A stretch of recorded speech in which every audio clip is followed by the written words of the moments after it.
Bienvenue dans ce 9e épisode de Mondialiste. On va parler aujourd'hui de la poule I et donc plus particulièrement de la France. Et on est accompagné sur cet épisode de Scipion. Alors Scipion, comment vas-tu? Bah, écoute, ça va très bien et toi? Merci beaucoup pour l'invitation. Bah, ça va très bien, je suis bien content de te recevoir. Je vous invite tous à aller checker tout ce qu'il fait. Vous connaissez déjà sûrement, donc je ne sais pas si je serai d'une grande aide, mais tous les liens sont dans la description, donc n'hésitez pas, n'hésitez pas. Quel est ton niveau de hype et de hâte sur cette coupe du monde? Bon, c'est assez grand, hein, franchement, c'est vrai que c'est un peu gigantesque avec ces 72 matchs, pour la phase de groupe, avec ces 48 pays, beaucoup de découvertes, des scénarios, des nuits qui vont beaucoup, beaucoup trop se prolonger. Ça va être un peu n'importe quoi, mais vu l'attente autour de cette équipe de France, cette, émulation avec ce secteur offensif, forcément, il y a d'autres mondiaux, on était peut-être moins confiants, mais peut-être qu'à l'Euro 2021, ça a causé notre perte, donc faut avoir un juste milieu. Mais en tout cas, ouais, il y a évidemment les favoris, les outsiders, les petits à découvrir. Donc ouais, je suis très, très, intrigué par ce mondial. Ouais et bah, écoute, je crois qu'il va falloir qu'on se munisse de vitamines parce que c'est vrai que les horaires des matchs, je pense qu'on va avoir très peu de temps de sommeil, mais à la fois, est-ce qu'on va se plaindre de voir, autant de foot? C'est un petit peu le revers de la médaille aussi. Pour poser les bases en commençant par la France, on va poser un cadre. 8 victoires sur les 9 derniers matchs, c'est le ratio actuel. Les matchs de pré-coupe du monde sont peut-être les plus rassurants de tout le circuit mondial. En tout cas, ça en fait partie, largement et il y a deux trois costumes de favoris qui traînent dans l'armoire et la France a clairement décidé d'en enfiler un et je pense que ce titre, cette justification est totalement méritée. Scipion, toi, est-ce que tu pourrais un petit peu nous décrire qu'est-ce que tu as vu du style de jeu de l'équipe de France depuis que Dédé fait jouer cette équipe, sous Heavy Metal? Qu'est-ce que tu peux nous nous dire de cette équipe? Beh, c'est bien ce parti pris pour, sa dernière coupe du monde. C'est le last dance. On va dire au revoir à Deschamps, cet été pour, vraisemblablement laisser la place à Zinedine Zidane et j'ai bien aimé quand même, tu vois, cette idée de partir sur le fameux 4-2-3-1. Après l'Euro 2024, on avait une grosse base défensive, mais on était un peu moribond, voire ennuyeux dans le jeu. La fin de Griezmann aussi qui symbolise, quelque chose et finalement il a su profiter, de l'émergence de plein de jeunes talents portés par, l'équipe de France, olympique de Thierry Henry, qui avait terminé médaille d'argent, Michael Olise en tête d'affiche, mais aussi petit à petit Cherki, Doué, Akliouche, Manu Koné au milieu de terrain et c'est vrai que autant il y a 2 ans, je pense que cette équipe se reposait sur, de très, très bons défenseurs et vraiment un socle, voilà, qui avait fait, l'affaire. Enfin, c'est vrai que Maignan, Saliba, Koundé étaient les 3 joueurs, le top 3 des meilleurs éléments des Bleus, mais c'était 3 joueurs de l'axe, défensif donc devant ça peinait à performer avec en plus, Mbappé qui a du mal à l'Euro et aujourd'hui on se rend compte qu'il y a plein de jeunes qui sont en train d'arriver à un excellent niveau. Tout le monde ne pourra pas jouer, les places sont chères. Je pense qu'on a Mbappé, Olise, Dembélé qui partiront titulaires à 100. Il y a une quatrième place à gauche, c'est bien parce que du coup, ça oblige les Ekitike à, Doué, Barcola, potentiellement Cherki, même si lui je le vois plutôt dans un rôle de joker à donner le maximum, jusqu'à la fin. Mais ouais, c'est vrai qu'on fait peur. On a un secteur offensif qui est extrêmement bien fourni et surtout une variété de profils qui fait plaisir à voir. Donc, cette équipe de France, en plus, elle pratique un jeu qui peut être direct. Elle peut aussi être, capable en phase de possession avec ses manières de ballon, faire la différence à tout instant. Donc, quand tu vois cette armada-là, tu ne peux être qu'optimiste. Maintenant, on sait que la coupe du monde, bah, c'est une compétition à part. En plus, tu rajoutes un 16e de finale, donc un match supplémentaire à élimination directe, faudra aussi, le prendre en compte. Moi, je suis plutôt optimiste pour cet été. Il y a l'Espagne qui me fait très peur. Vraiment, c'est le favori, tu vois, de loin. Ensuite, je nous vois dans un groupe, mais pas forcément un groupe très élargi avec l'Argentine, potentiellement le Portugal. J'attends de voir l'Angleterre de Tourelle, mais en tout cas, on est très, très bien dans le top 5 et minimum, minimum top 3. On est bien d'accord sur tout ce que tu dis là et c'est vrai que pour le coup, notre, Didier Deschamps nous propose un football qu'on a peu eu l'habitude de le voir, mettre en place et c'est plutôt pour, notre, plus grand plaisir parce que c'est vrai que le dernier Euro, on était sur le summum, c'était une caricature de lui-même. Là, il a un petit peu changé les plans. Peut-être qu'il y a eu une remise en question ou des choses comme ça qui sont passées par, sa tête et tu as évoqué des choses qui me semblent être parmi les points forts de cette équipe, très largement. notamment les individualités. C'est vrai que beaucoup de nations ont des tops individualités et nous, j'en ai déjà parlé quelques fois, c'est, carrément des calibres élites et des calibres élites, bah, ça se fait assez rare quand même. Les Mbappé, Dembélé, Olysée, on est sur du calibre élite très largement. Donc ça, c'est très clairement un des une des grosses forces de l'équipe de France, qui a toujours capitalisé là-dessus, hein. Mais en plus de ça, maintenant tu arrives à être un peu plus complet sur d'autres aspects. Tu es capable, comme tu l'as dit, d'être, plutôt correct, voire très bon en transition et tu sais aussi faire, du jeu positionnel plus ou moins. Alors dans la transition, c'est vrai que des Dembélé, des Mbappé t'aident beaucoup là-dedans. Dans la position, tu peux avoir du Cherki, c'est vrai, en sortie de banc par exemple, peut-être l'un des meilleurs serruriers de bloc bas d'Europe. Ekitike par la taille, même si c'est pas un excellent joueur de tête, il apportera quand même là-dessus. Thuram, bah, on l'a vu marquer de la tête très récemment.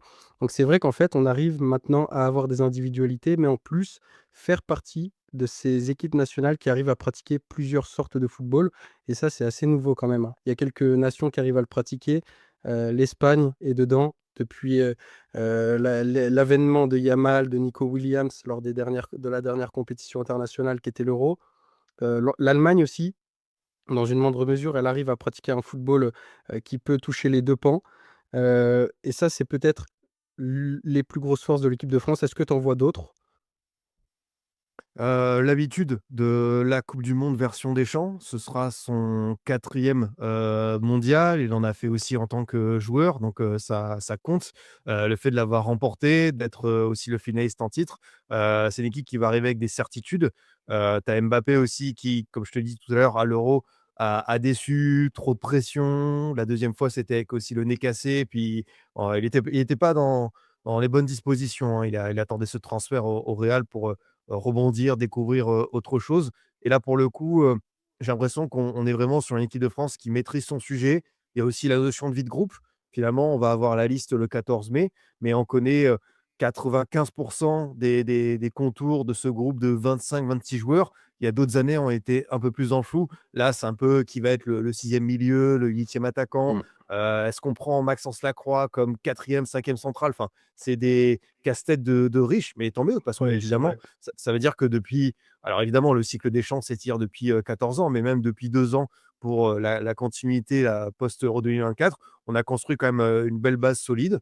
Donc, et quand je parle de solidité, c'est pas forcément l'aspect défensif parce que cette équipe, elle a des manques, hein. On peut voir sur le 5-4 concédé contre l'Espagne, même s'il y avait pas tout le monde en titulaire. Quand je parle de base solide, c'est vraiment, tu sais, ces cadres, ces joueurs clés identifiés, comme je te dis, la bonne ambiance au sein du groupe. Là, on sait que, j'ai pas envie de dire qu'on va aller aux USA et que ce sera une bande de copains, mais on connaît un petit peu ces aspects primordiaux, pour, Deschamps. Le fait que tout le monde s'entende bien, que tu aies une bonne pyramide des âges et son groupe est construit dans ce sens. Ouais, mais c'est vrai, tu mets le doigt dessus, j'avais pas vu ça comme ça. Sur le fait que sur d'autres listes, on pouvait se dire, «Il n'a pas pris un tel, il a pris un tel». Là, c'est vrai qu'on est en train de c'est du chapeautage. On est vraiment en train de se dire, comme tu dis, le sixième milieu de terrain, le 8e attaquant et ça signifie, quand même 2-3 choses. Il y a quand même un point, j'avais pas tellement pensé avant, c'est, sur lequel je suis plutôt rassuré, c'est les tirs au but. On en a quand même bavé. Là, avec Maignan, je suis un peu plus en confiance. Les 2 dernières séances, de mémoire, on les gagne. Je crois que c'est, Le peut-être le Portugal Portugal. à l'Euro 2024 et la Croatie en quart de Ligue des Nations, ouais. Ouais, c'est ça et je pense que sur une coupe du monde qui arrive, bah, c'est pas mal à mettre à notre actif ça, hein, c'est assez rassurant. Mais cette équipe de France a quand même des points faibles, j'imagine. J'imagine que tu as pu en cibler parce que sinon on serait les favoris incontestés et c'est pas encore le cas. Alors je mets peut-être, les 2 pieds dedans. Peut-être que Kylian Mbappé est évidemment une force, mais est-ce que, Kylian aurait pas le pouvoir de changer l'ampoule du soleil? On sait qu'il court après, pas mal de records. Celui du meilleur buteur de l'histoire de la coupe du monde et ben, il est sûrement en visu. Moi, je l'ai vu courir et faire des efforts sur les derniers matchs de préparation et j'ai trouvé ça très rassurant et j'ai l'impression qu'on va dans le bon sens. Mais j'attends quand même la confirmation des matchs de coupe du monde. Est-ce que ça va être ce Kylian-là? Il y a pas de raison, mais par contre, je pense que ça peut très clairement, changer un petit peu la face de cette équipe. Qu'est-ce que tu penses de ça? Et est-ce que tu cibles d'autres caractères pénalisants pour cette équipe? Non, tu as raison de peut-être, mettre le sujet sur Mbappé parce que c'est toujours, quelque chose de clivant. Maintenant, où c'est vrai que c'est un joueur qui a un destin avec la coupe du monde qui est très fort, hein. Il a déjà remporté, il a ce record du meilleur buteur de Miroslav Klose, là, qui peut battre, dès cet été. Il y a Lionel Messi aussi qui sera potentiellement un concurrent, là-dessus, mais on sait qu'Mbappé disputera d'autres coupes du monde, donc il peut facilement aller à 20 et même au-delà. Donc il va mettre un standard qui est assez haut avec, un match en plus, potentiellement. Écoute, je pense qu'il est conscient qu'il y a eu, des manques, en club, voilà, le Real Madrid où finalement collectivement, ça ne va pas au bout pour le moment. Maintenant en équipe de France, je le vois, là par rapport à Dembélé ou tu vois Dembélé ballon d'or qui hésite pas à lui dire justement, hein, cette histoire de prends la profondeur et le but contre le Brésil est venu de là. Donc, je veux bien entendre que Mbappé soit, entre guillemets, un poids pour, certaines équipes, mais le Mbappé version équipe de France, coupe du monde a surtout été une solution. Alors oui, de temps en temps, il peut y avoir des sacrifices, c'est pour ça qu'on a parlé de ce fameux 4-2-3-1, mais dans l'animation couloir gauche, ça peut être Rabiot plus que Barcola, Ekitike ou Doué à tout instant. Mais est-ce que c'est aussi peut-être la volonté de Deschamps de se dire: «C'est ma dernière compétition, on y va comme ça». Je sais que tu as un joueur qui fera moins d'efforts que d'autres, mais avec tous ces, talents devant, est-ce qu'on va pas vivre plutôt des scénarios comme le France-Argentine 2018, des 4-3, des 5-4 comme celui de l'Espagne? Est-ce qu'on va pas être, voilà, une équipe digne, du Barça d'Hansi Flick, une machine à distribuer du plaisir, des surprises? Je pense qu'on va prendre pas mal de buts, cet été, mais finalement, je me dis que pour une fois, on a quand même, pas mal de répondants en attaque et surtout, est-ce qu'il y a des équipes qui vont pas, se recroqueviller, en se disant: «Tiens, ils ont un tel secteur, les bleus, ça fait quand même, c'est assez terrifiant». Donc à nous de trouver la solution face à des blocs bas, mais j'ai l'impression qu'on a aussi les joueurs pour le faire. Comme je te dis, Mmh. Dembélé également, Olysée qui est habitué avec ça, face au Bayern. C'est la question d'occuper la surface, hein, Mbappé, on a vu des 2-3 séquences avec le Real. J'ai souvenir d'un match à Osasuna où, je crois que c'est Camavinga ou Vinicius qui lui disent: «Mais vas-y, prends la profonde, enfin attaque cette zone». Il y était pas. Donc il y a encore des réglages à optimiser. C'est pour ça peut-être que c'est Ekitike, même s'il démarre côté gauche, on sait que c'est un garçon qui se balade, partout. Non, non, il y a encore pas mal d'interrogations sur l'animation exacte, optimale de l'EDF, notamment sur les grands rendez-vous et comme je te dis, le cas Mbappé, concernant cet été, je le vois pas du tout comme un problème, moi. Ouais et ben, globalement, je te rejoins je suis plutôt d'accord avec toi. C'est vrai que pour le coup, tu me scriptes les images et tu me coupes, des médias, des réseaux. Cette équipe de France est entraînée par 2 coachs différents entre le dernier Euro et l'approche de cette coupe du monde. Il y a quand même un monde d'écart, hein. Hem, Par rapport au 11 qui devrait être aligné, pour cette coupe du monde, on va passer poste par poste, en commençant par derrière, le gardien de but Mike Maignan, d'accord, mais après lui, c'est vrai qu'il y a quand même pas mal source de débat. Lucas Chevalier tient le bon bout. Au moment où la vidéo sortira, il y a des chances que la liste soit tombée, mais est-ce que tu es plutôt de ceux qui sont pour un Lucas Chevalier, même pas en grande forme avec son club, où on sait qu'il y a des rumeurs et des gens qui poussent pour des Robin Risser ou des Butez à Com? Et écoute, Deschamps, l'a quand même intégré, dans son rassemblement de mars, mais il a aussi fait une précision importante. C'est Samba qui est devenu numéro 2 et on l'a vu, lors du match contre la Colombie. Maintenant, je pense que si, Chevalier était définitivement écarté, il l'aurait pas pris pour, les derniers matchs. Il aurait fait appel à Risser pour, l'avenir. Donc, je ne vois pas changer d'ici, juin. Pour moi, ça peut s'entendre parce que Chevalier est au fond du trou. Maintenant, je peux comprendre que Deschamps, il veut pas enterrer un garçon qui peut tout à fait revenir dans le giron de l'EDF et avoir une place importante à l'avenir. Là, c'est juste, bah, le transfert se passe pas bien, il joue plus depuis 3 mois. C'est dur, il y a quand même cette sanction, sportive de passer de 2 à 3, mais dans l'absolu, oui, on aurait pu faire appel à Risser, mais comme je te dis, voilà, c'est des débats sur le troisième gardien de l'EDF. Finalement, il y a plus important. Il y a d'autres fois, on était plus inquiets, sur, bah, peut-être l'état physique de Maignan qui a bien rassuré, qui est bien revenu avec le Milan. Pour le coup, je suis assez, et j'occupe une place, qui me vaut, parfois, des désaccords et c'est bien, c'est le football, on parle de tout. Mais je suis quand même très régulièrement, d'accord avec les choix de Didier Deschamps. Celui-là me plairait totalement et c'est vrai qu'il y a beaucoup de choix qui sont contestables, notamment sur la dernière liste. On y reviendra, mais Randal Kolo Muani, ça a fait parler, par exemple. Moi, il y a pas mal de ces choix avec lesquels je suis pas mal en accord. Parmi eux, on a, du côté de nos latéraux gauche, entre Théo Hernandez qui joue en Arabie Saoudite, c'est vrai que ça plaît pas à tout le monde. Lucas Digne qui est, plutôt opérationnel du côté d'Aston Villa et le sujet, Mathieu Hudol, qui ne devrait, sans toute vraisemblance, pas être, pris pour la coupe du monde, à moins d'un énorme retournement de situation ou d'une blessure tout simplement. Tu te situes comment par rapport à ça? Bah, c'est un peu pareil, si Deschamps, il voulait intégrer des nouveaux, je pense qu'il l'aurait fait dès ce mois de mars, en sachant que Udol est très performant. Il y a rien à dire, sur ce qu'il apporte, avec Lens. Maintenant, moi, je serais presque par rapport à ce que montre Théo depuis un moment et c'est pas juste sur ce rassemblement, c'est vraiment un joueur, c'est même plus une stagnation, c'est une régression et c'est une vraie déception quand on se souvient de ce que ce joueur était capable d'apporter avec ses fameuses diagonales, de percer dans l'axe et une grosse générosité. C'est vrai que ça fait mal. Je suis presque, pré pre preneur de garder Digne pour sa qualité sur coup de pied arrêté, ça compte dans un grand tournoi Mmh. et de décaler Lucas Hernandez en mode doublure et pourquoi pas assurer pour, une sorte d'équilibre à gauche, en sachant évidemment que tu as toujours cette question, de 2 centraux à gauche, 2 à droite, mais je serais presque, pour cette solution pour faire de la place à Maxence Lacroix qui m'a vraiment beaucoup plu lors de cette trêve internationale. Ouais, je suis plutôt OK. À droite, Koundé, il y a pas vraiment, de place pour le débat. C'est un petit peu ce qu'on imagine, être le titulaire au poste.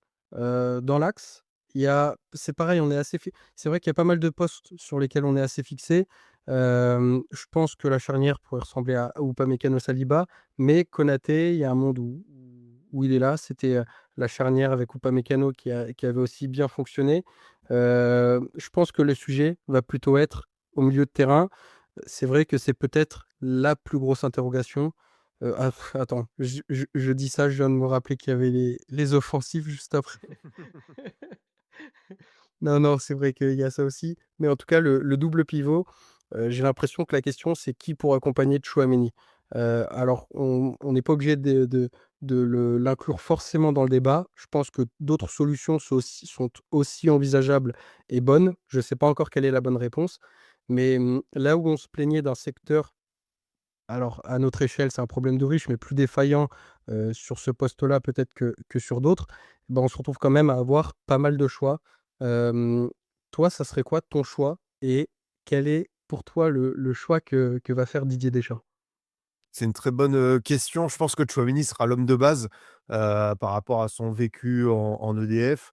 Le fait qu'il fasse une bonne saison avec le Real, même si c'est Tchouaméni, il y a des hauts, il y a des bas, mais contre le Brésil, il a répondu présent. Je pense que tu as besoin de ce type de joueur dans une grande compétition avec l'intensité nécessaire. Petit dilemme entre Rabiot et Manu Koné. Manu Koné qui n'était pas là parce que blessé, mais les derniers rassemblements, il a fait très fort, il a marqué beaucoup de points. C'était complémentaire avec Tchouaméni, lui qui apportait également, balle au pied, des bonnes projections, qui n'hésitait pas à aller, jusqu'aux 30 derniers mètres. Maintenant Rabiot aussi, a des atouts, hein, parce qu'il connaît très bien, l'EDF, qui s'est imposé comme un cadre depuis un moment. Donc, pour moi, il y a vraiment un duel Koné-Rabiot. Écoute, je suis partagé parce que Koné m'a fait une belle impression, mais en même temps, c'est une coupe du monde, c'est une première pour lui, c'est pas simple à digérer. Est-ce qu'on va pas avoir, tu vois, par exemple, Koné contre le Sénégal et Rabiot contre la Norvège et celui qui aura marqué le plus de points sera l'homme qui partira pour, les 16 de finale si on se qualifie? On espère donc, il peut y avoir aussi, une alternance pour, finalement se rendre compte de cette possibilité. Mais bon, quand tu vois que Kanté a été très, très bon à 35 ans contre la Colombie, Zaïre Emery qui fait une superbe saison, qui a aussi cette possibilité, pour lui, d'aller à droite. Je sais que le milieu de terrain de l'EDF, il y a beaucoup de doutes à ce sujet. Alors oui, on n'est pas le milieu de l'Espagne, il y en a d'autres qui peuvent, nous dépasser quand ils sont dans un très bon jour, comme les Pays-Bas, mais on n'a pas non plus un entrejeu ridicule. Faut arrêter de se flageller. On a quand même des joueurs d'un vrai bon niveau. C'est dur de faire le deuil de Kanté, Pogba, Prime, qui ont été rayonnants durant, 4-5 ans. et voilà, c'est le foot, c'est la vie, il faut avancer. Il y a d'autres joueurs qui vont pouvoir, effacer quelques différences et je pense que ouais, on peut partir. C'est vrai que la séquence récente, Brésil-Colombie, je me suis dit que le milieu de l'EDF avait quand même pas mal de répondants et que, peu importe l'association, ils seraient prêts pour, l'entrée en lice face au Sénégal. Ouais, très clairement et c'est vrai qu'il y a plus d'une nation, hein, qui prendrait un double pivot Warren Zaïre-Emery et Eduardo Camavinga, alors que nous sont, plus reculés dans la hiérarchie. Khéphren Thuram aussi, c'est vrai que enfin, je pense qu'on n'est pas à plaindre non plus. Peut-être que Camavinga, c'est un des plus grands perdants quand même de ces derniers, mois, parce qu'en plus il avait la polyvalence. Il pouvait jouer à gauche en tant que latéral. C'est vrai qu'il se retrouve plus bas dans la hiérarchie, à un petit peu tous les postes. Puis on arrive sur le secteur offensif et là, c'est bon, alors on a à l'affichage sur l'affichage, il y a des postes avec des noms de joueurs en dessous. Ça veut dire, pas grand-chose. J'ai le sentiment quand même que sur le terrain, sur les derniers matchs en tout cas, on était un peu plus mobile que si on était sur un 4-2-3-1 ou 4-3-3 classique. Hem Qu'est-ce que je pen j'ai le sentiment en fait que qu'Olysée est peut-être, en partance pour être, le 10 attitré, Mbappé le 9 attitré. Peut-être que c'est plus flou après. Dembélé, je pense qu'aussi qu'il sera affiché sur le terrain, donc tu dois avoir peut-être un trio là en tête. Hem, un petit peu comme pour le milieu de terrain, pour le double pivot. Qu'est-ce que tu aimerais voir toi en tant que costume de sélectionneur et qu'est-ce qui sera, effectif? Bah, comme je te dis, pour moi, Olysée a été installé dans ce rôle de 10, même si au Bayern, il est plutôt côté droit. Mais on se rend compte qu'il a quand même aussi cette liberté dans le demi-espace, droit. Dembélé qui ne jouera pas numéro 9 comme au PSG, et par sa créativité, il aura quand même un rôle important, différent, avec ce poste, d'ailier qui est son premier rôle. C'est là où il a été formé, mais on sait qu'il s'est un peu réinventé. Devant Mbappé et après à gauche, forcément, il y a des associations qui sont très intéressantes parce que Ekitike, ne sait pas marcher dessus avec, le Kicks. Barcola, c'est le spécialiste du poste, mais est-ce que tu as pas envie de garder Barcola comme arme fatale en super sub à une petite demi-heure de la fin? Et enfin, Doué, parce que j'ai envie de te dire, c'est Doué. C'est un joueur qui n'a que 21 ans, c'est un 2005. On ne sait pas encore quel est son plafond de verre, quelles sont ses limites à ce joueur, qui a franchi des étapes de manière, phénoménale. Je suis très content pour lui. Donc, il y a vraiment cette interrogation côté gauche, mais j'ai envie de te dire, il y aura pas de mauvaise réponse parce que chacun pourra apporter, sa solution à sa manière. C'est pour ça, comme je t'ai dit pour Rabiot Koné, peut-être tu auras aussi des tests en phase, de groupe. Peut-être tu en auras un contre le Sénégal, un contre l'Irak, un contre la Norvège, à pondérer selon l'adversité. Mais, je pense que il y a ça dépendra des performances. Il y en a qui pourront peut-être marquer des points, plus vite que d'autres. Mais ce qui est bien, c'est que ce fameux match contre la Colombie, on a vu les fameux remplaçants ont fait le job. Donc, ils ont dit à Dédé: «Nous aussi, on est là, on a faim, donc hésite pas à nous solliciter». Ouais, complètement et puis en plus, c'est vrai qu'on a une variété de profils. Là, juste à regarder à gauche, Ekitike, Doué, Barcola, c'est vrai que tu peux aussi, t'adapter en fonction de l'adversité. On sait quand même qu'il y a pas mal de d'actions qui devraient, à la vue de l'équipe de France, positionner un bloc, relativement bas. Peut-être qu'à ce moment-là, un Doué pourrait être plus intéressant qu'un Barcola, qui lui serait lui-même plus intéressant, dans les transitions. C'est vrai qu'en fait, on peut un petit peu toucher, tout public. Donc la variété de l'équipe de France est franchement, j'ai déjà tourné la vidéo pour l'Espagne et j'étais, émerveillé. On était émerveillés de voir un petit peu tout ce qui était possible de faire, la qualité de l'Espagne et jusque-là, bah, il y a que la France qui me fait, ressentir cette puissance. Donc il y a de quoi faire, c'est sûr. D'après toi, est-ce que cette équipe de France est sous-évaluée, surévaluée ou est-ce qu'elle est évaluée à sa juste valeur? Non, ça a juste valeur. Alors, voilà, il y a le côté symbolique de passer, 1 au classement FIFA, d'avoir tourné la page de la déception offensive de l'Euro, 2024, d'être parti sur une nouvelle génération qui va incarner quelque chose de fort parce que pour la première fois, on aura Cherki, Ekitike, Doué et Olysée, Akliouche qui vont découvrir une coupe du monde. C'est quand même un secteur offensif qui a été bien, régénéré par rapport au Coman, au Griezmann, notamment. Ça change, pas mal.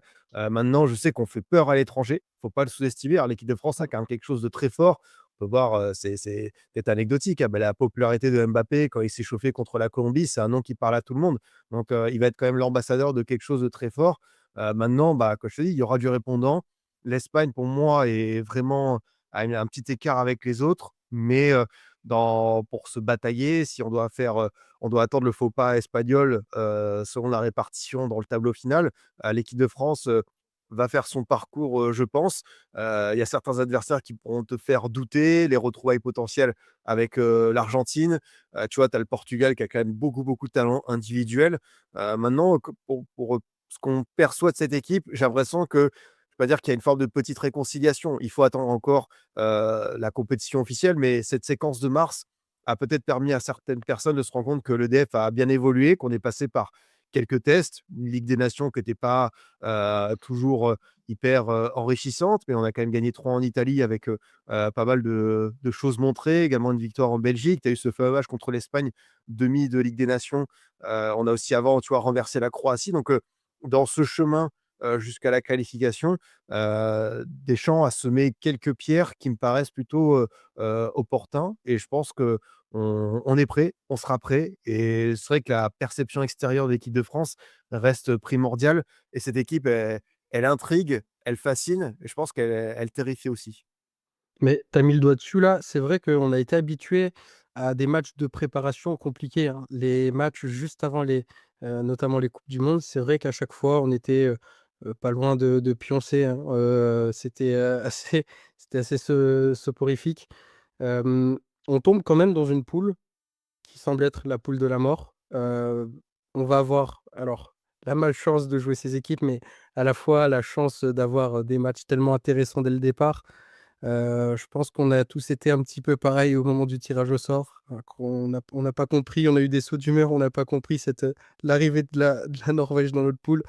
Hem, Ça nous fait tomber, contre le Sénégal en première journée, donc les champions d'Afrique en titre, si on peut dire ça. Je suis peut-être à une erreur près. Une seule confrontation directe entre les 2, c'était en On s'en 2002. souvient. Évidemment déjà alors, ouais, très honnêtement, je suis jeune, hein, j'avais 1 an en Ouais, ce que j'allais 2002, dire. mais Moi, dans mon cas, mais c'était les premiers souvenirs de coupe du monde. Toi, c'est peut-être différent, j'avoue. ça doit être, un souvenir périlleux. Bon, ça va, j'ai pas eu la chance de le vivre en direct, mais déjà que ça me marque, j'imagine pas pour quelqu'un qui l'a vu, en tant que jeune, en tant qu'enfant. Donc 2002, on ne sort pas de cette poule parce que la confronte directe tourne en la faveur du Sénégal, et en plus, le Sénégal a des forces montantes, hein. On l'a vu lors de la dernière CAN, les Ibrahim Baye, El Hadji Malick Diouf, la demi-finale et la finale de Mamadou Sarr, c'était quelque chose aussi. Iliman Ndiaye, il n'a pas fait une énorme compétition, mais c'est un petit peu un volcan qui s'endort. S'il se réveille au moment de la coupe du monde, ça peut aussi être dangereux. Est-ce que ce Sénégal peut et va faire jeu égal avec, notre équipe de France?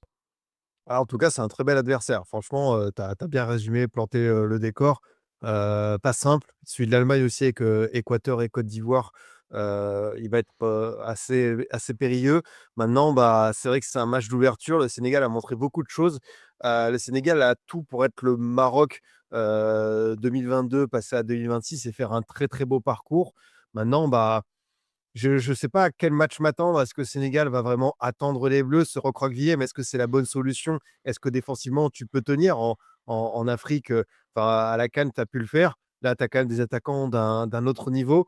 Donc, et puis derrière, est-ce que tu vas pas te dire: «Bon, bah, finalement, c'est vrai qu'on a Ismaïla Sarr, Iliman Ndiaye pour faire mal aux côtés des Bleus qui peuvent être, tu vois, le petit point faible». Donc, ça va être assez intriguant de voir comment Papthio va aborder cette rencontre. Je pense que le Sénégal, justement, doit pas faire le dos rond et doit tenter, quelque chose. Maintenant, bah, c'est aussi le premier match. La France voudra un peu marquer de son empreinte, cette affiche, parce que si tu bats le Sénégal avec derrière tu as l'Irak qui est l'équipe la plus abordable, si tu fais, 6 sur 6, tu vois, tu peux bien aborder, le match contre la Norvège en sachant que tu auras forcément, ces 2 équipes qui vont se rencontrer lors de la J2 Mmh. et peut-être, se partager. Ça va être assez intéressant, intriguant de voir comment ils vont, aborder, ce match. Ouais, et je sais pas qui aura le plus la pression. C'est quand même, assez, Ouais, c'est dur à prédire. Je vois quand même la France s'imposer ou alors, tu vois, ce genre de match, ça peut faire nul, mais ça veut pas dire que les Bleus sont finito. C'est juste que, bah, c'est voilà, c'est, la première rencontre d'une coupe du monde à 48 qui va être longue. Faudra aussi, prendre en compte peut-être la potentielle chaleur, des petits automatismes à se lancer. En tout cas, voilà, il y a plus qu'à. On est, déjà sur un compte à rebours, dans 2 mois et demi. Je reste sur mon idée qu'on va quand même moi, ce que je pensais, c'était victoire Sénégal, victoire Irak, match nul contre la Norvège. Mais si c'est l'inverse, tu vois, nul Sénégal et victoire Norvège, ça me va aussi si, finalement, tu vois, on monte en puissance.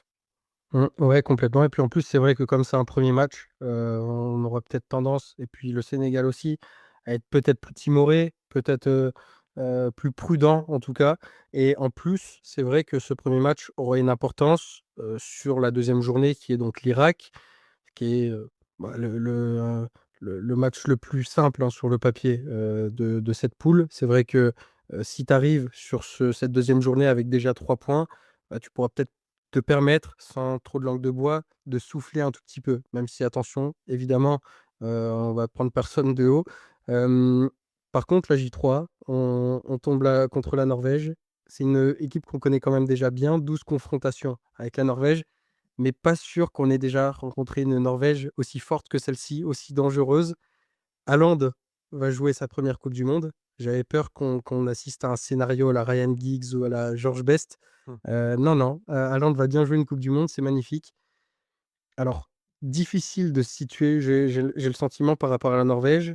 J'ai l'impression qu'on a quand même un mix d'une équipe effrayante, mais sans vraiment savoir comment les situer.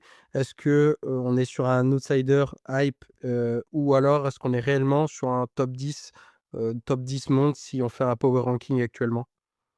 Ouais, c'est pas évident et justement, on rappelle que la Norvège, dernière coupe du monde 98, dernier gros tournoi 2000, donc c'est une nouvelle page, qui s'écrive et c'est peut-être la génération la plus forte de leur histoire, hein, comme je te dis à la fin des années 90, il y a eu du très beau monde, mais là, Haaland, ça incarne, quelque chose, d'encore, supérieur, tu as aussi les lieutenants, Ødegaard, Sørloth, les jeunes Moussa, Bob, chez l'Europe. C'est vrai que cette équipe, pareil, hein, on a envie enfin de la voir en action, mais c'est aussi, le revers de la médaille, c'est que c'est la découverte d'un gros tournoi. Les qualifications éliminatoires, c'est bien. Ils ont fait le job, mais même plus que le job. Ils ont été monstrueux. Ils ont battu l'Italie aller-retour. Ils ont mis 4-1 à San Siro. Enfin, vraiment, très, très fort. Maintenant, bah, tout le monde les attend un petit peu et je sais pas comment ils vont aborder ça. C'est pour ça que moi, par exemple, dans la hiérarchie, je mets devant le Sénégal par rapport à la Norvège parce que ça tu as cette, petite inconnue de la découverte ou redécouverte pour cette équipe assez jeune. Après, bah, ça peut terminer meilleur troisième, hein. On rappelle, il y a ce système-là. Ouais, exactement. Donc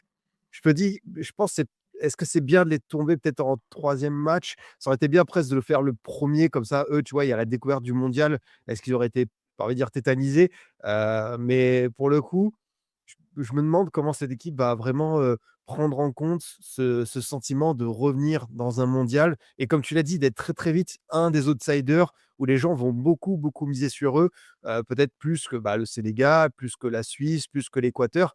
Ils ont quand même, tu vois, déjà un statut immédiat à confirmer. Donc si le premier match se passe pas très bien, même si c'est l'Irak, est-ce que cette équipe peut commencer à avoir quelques petits doutes? Parce que c'est vrai que, voilà, quand je vois par exemple la ligne défensive, bon, bah, tu as Nyland, le gardien de Séville, tu as des joueurs, oui, tu as Ryerson de Dortmund, mais c'est pas, tu vois, la meilleure défense, dans Mmh. l'absolu. Donc, là, c'est aussi comment ces joueurs derrière vont être testés. Ouais, ça peut être, pas mal du tout. Ouais et puis, je pense que du coup, on a un classement, assez similaire. Peut-être France 1, Sénégal 2, Norvège 3, Irak 4. Peut-être que la France est quand même plus expérimentée, plus forte, au global et peut-être qu'entre le Sénégal et la Norvège, le Sénégal a plus de certitude. C'est un peu ce que tu disais, hein, de toute manière. Mais j'imagine quand même une Norvège, si elle arrive troisième, parvenir à se hisser parmi les meilleurs troisièmes. Je pense que, ils peuvent coller une petite quantité de buts quand même, peut-être contre l'Irak. Peut-être que ça sera eux qui auront le meilleur différentiel de buts sur la phase de poule alors qu'ils n'arriveront ni premier ni deuxième. C'est 37 buts sur la phase de qualification, hein, pour la coupe du monde. Ah, C'est c'est fou, c'est hein. c'est complètement indécent sur, 8 matchs. Ouais, c'est complètement fou. Mais, quoi qu'il arrive, on a quand même une poule, très ouverte, très homogène et voir une Norvège 1 une France 2, un Sénégal 3, voire je pense que ça serait pas choquant. Je crois que, ça serait pas ce qu'on attendait, mais ça serait pas une surprise non plus. Je me suis noté que si la France terminait première de groupe, je me suis fié aux statistiques, aux cotes, c'est ce que le monde imagine. Elle prendrait un troisième, donc j'imagine que peu importe qui termine troisième, la France doit potentiellement être en mesure de pouvoir le passer. En huitième de finale, j'ai quand même pas mal poncé ce simulateur pour essayer de voir beaucoup de scénarios possibles. Il y en a quand même beaucoup où en huitième de finale, on se retrouve avec un France-Allemagne et Ouais, j'ai vu ça, ouais. ouais, ça ferait quand même une très grosse confrontation rapidement. Ça serait, parmi beaucoup d'options de huitième de finale, un des plus gros chocs sans doute. Et ça, c'est à la condition que la France et l'Allemagne arrivent respectivement premières de leur poule, ce qui est quand même, probable, et que les 2 passent leur 16e de finale en prenant un troisième chacun. Donc on pourrait très vite avoir un gros choc. Si on passe, là, à partir de maintenant, c'est très hypothétique, déjà que ça l'était un petit peu.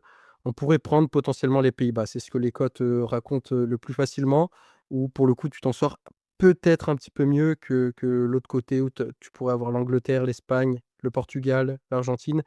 Mais, quoi qu'il arrive, cette coupe du monde, avec un peu plus d'équipes que d'habitude, elle pourrait nous offrir des grosses rencontres très rapidement. Hem, Ça fait 8 matchs, c'est ça, pour arriver jusqu'à la finale? Ouais, c'est ça, c'est 3 groupes et 5 tableaux final. Ouais, mais je pense que ça oui, effectivement, on va devoir se doter de vitamines. Eh ben, Scipion, écoute, on arrive, sur la fin. On va passer à quelque chose d'un peu plus ludique. Aurais-tu une prédiction libre? Aurais-tu, que ce soit par rapport à la France, à la poule ou à la coupe du monde, une prédiction? Quelque chose qui pourrait se réaliser ou non?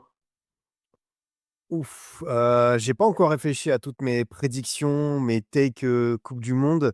Hem, je vois bien l'Équateur en quart de finale. Je sais pas pourquoi, mais je pense Ouais, qu'avec, quand même leur défense, hein, 5 buts pris en éliminatoire en 18 matchs, c'est assez fou. ils font peur, eux. Sou Souvent que pour aller loin, faut un mec devant et une défense très solide. Ils ont un argument déjà là, donc je pense que l'Équateur va nous faire un beau parcours et par rapport à l'équipe de France, je sais pas enfin, je sais pas si c'est possible parce qu'on a dit qu'il y a tellement de talent, mais est-ce que Ryan Cherki, au bout d'un moment, va pas aussi devenir titulaire selon la configuration de certains matchs? Est-ce que ça peut pas être une sorte de Ribéry 2006, sur sa fraîcheur, sa spontanéité, sur ce qu'il incarne? Évidemment, là, il est, je vais pas dire loin dans la hiérarchie, mais il est pas titulaire dans l'absolu. Mais est-ce que ça peut pas être, tu vois, l'invité surprise de la phase à élimination directe? Bah, alors, tu vois, dans un premier temps, je reviens très vite sur l'Équateur. Je suis complètement OK avec cette tech. C'est une équipe que j'intègre, sans trop de difficulté dans mon top 10, des équipes, qui peuvent un peu foutre les jetons. Je crois en fait, j'avais déjà, regardé un petit peu. J'ai pas sous les yeux, mais je crois que c'était 11 matchs nuls sur les 16 derniers matchs, quelque chose comme ça. C'est probablement l'équipe la plus accrocheuse, la plus difficile à manipuler, à manier. Je pense qu'il faut un permis, poids lourd, extrême pour pouvoir, alors, elle gagne pas facilement, mais elle perd très difficilement. Ouais, c'est L'Équateur, ça. ouais, il y a quelque chose à regarder là. Et pour Ryan Cherki, bah, ça tombe plutôt bien parce que ça fait partie de mes prédictions libres. Je me suis noté qu'il deviendrait le sauveur à sa manière de l'équipe de France, en contribuant un petit peu à la manière d'un Dimitri Payet contre la Roumanie, à une passe décisive, un but à la 90e minute d'un match crucial et que ça pourrait changer la phase de la compétition pour lui tout de moins et pour, l'équipe de France. Bah, c'est vrai que, à voir selon ses entrées. De toute manière, je crois qu'il partira dans la peau d'un remplaçant et comme on l'a dit un peu plus tôt, il y a 3 places qui sont, plutôt sécurisées devant, mais il y en a une quatrième qui est vacante. Il y a beaucoup de mecs pour l'utiliser cette place, pour l'occuper. Peut-être qu'il y a quelque chose à jouer. Écoute, je vais te donner mes 2 autres prédictions. Tu vas me dire d'après toi laquelle a le plus de chances de se réaliser.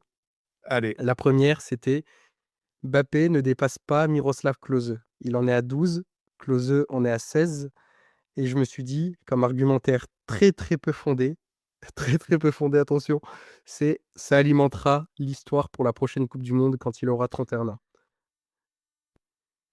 Moi, je pense qu'il va le dépasser quand même parce que, ce gars-là, avec la coupe du monde, il a une grosse histoire et Je le vois quand même bien conditionné. En plus, il y a plein de mecs, pour lui faire des passes dans les meilleurs périmètres donc là, pour le coup, je pense que le record va tomber. OK. La deuxième, du coup, c'est Didier Deschamps part avec les honneurs, même si on ne va pas au bout, même si on sort en demi-finale, car on aura pratiqué un bien plus joli football que ce qu'on aura vu sur, les années précédentes. Ouais, ouais, alors, la coupe du monde 2022, c'est très particulier parce qu'on avait plein d'absents et des joueurs qui devaient être des titulaires. Forcément, il y avait, bah, voilà, Kimpembe, Kanté, Pogba, Benzema, bien sûr. Pourquoi pas Nkunku qui aurait pu être le 12e homme. Donc, on avait fait finalement un très beau parcours. Il y a cette finale très bizarre, mais géniale aussi contre l'Argentine, où on revient de nulle part. Donc, un petit sentiment d'inachevé, mais une équipe qui n'aurait pas dû être celle-ci, qui fait quand même, finale de CDM. L'Euro 2024, c'était pas beau, faut le dire, mais c'était, archi solide. Donc, voilà, on est revenu à des fondamentaux pour Dédé. Et là, c'est vrai qu'il y a cette belle formule. Donc, je pense que je sais pas à partir de quel stade et en même temps, c'est aussi la manière. Si on va jusqu'en demi-finale, c'est bien, mais si on perd 3-0 et qu'on est ignoble, tu vois, on aura un truc très, très bizarre. Mais je pense que oui, on va avoir une équipe de France, je te rejoins, là-dessus, bien bien spectaculaire. Ouais et je pense qu'il y a moyen et au vu des matchs qu'on a eu de préparation, bah, c'est vrai que ça nous met un petit peu en appétit. On va terminer par un quiz Scipion, si tu le veux Oui. bien. Je sais que tu es un dur à cuire, alors j'ai pas été tendre, attention. À commencer par où se situe Didier Deschamps? Évidemment, c'est un petit peu le fil rouge, hein. Didier Deschamps, c'est sa dernière coupe du monde. Où se situe-t-il dans le nombre de sélections en tant que joueur en équipe de France? Où se situe-t-il dans le classement? Ah! J'hésite avec le 5e ou 6e rang. J'aurais dit 5e. Il est un peu plus bas, il est à la neuvième place, à la Ah neuvième ouais. position avec 103 sélections. C'est vrai qu'il y a C'est pas vrai mal de que mecs qui l'ont dépassé comme Griezmann, tout ça. C'est vrai qu'au bout d'un ouais, moment, ils l'ont pas voilà, reculé, ouais. exactement, c'est ça qui fait la différence. Qui est le meilleur passeur de l'histoire des Bleus? Je Mbappé. t'avoue qu'elle ouais, je t'avoue qu'elle m'a Ouais. piégé celle-ci. Je la trouve surprenante, il en a 4 de plus qu'Antoine Griezmann. Là où on l'imagine, à la finition, il est peut-être aussi à l'initiation de temps en temps. Et la dernière, hors Mbappé, est-ce que tu pourrais me donner le top 3 des meilleurs buteurs actuellement dans cette équipe de France? Oh, bonne question. Je pense que tu dois avoir Rabiot Oui, il y a Rabiot. Le deuxième et et troisième sont à égalité. Rabiot est à 7 avec un autre joueur. qui à part lui? Kolo Muani? Ouais, c'est le premier, il en est à 9. Et du coup ah oui, du coup, ouais, c'est le top 3 derrière Mbappé. Ouais, c'est ça. Kolo Muani, Rabiot. En fait, j'ai envie de dire Dembélé, mais ça sent aussi le piège. Du coup, je me C'est refais peut-être c'est lui? c'est injouable. Ouais, c'est ça. Randal Kolo Muani 9, Rabiot et Dembélé 7. Ouais, c'est vrai que quand même on est loin des 34 de Mbappé là, mais c'est aussi ça l'équipe de France, tout le monde s'est marqué, c'est magnifique. Écoute, Scipion, je suis bien content d'avoir passé, ce petit moment avec toi. On aura parlé un petit peu, pendant 45 minutes de cette équipe de France, de sa poule. Hem, N'hésitez pas à aller jeter un petit coup d'œil dans la description pour aller voir, ce que fait Scipion, même si j'imagine très facilement que vous le savez déjà. Je te remercie Scipion Bah, et merci je à te toi, c'était dis un super moment passé en ta compagnie, c'était bien de faire un gros point sur les Bleus avant ce mondial qu'on attend tous. avec plaisir. Je suis trop content de t'avoir reçu. Je te remercie et je te dis à une prochaine. À bientôt tout le monde.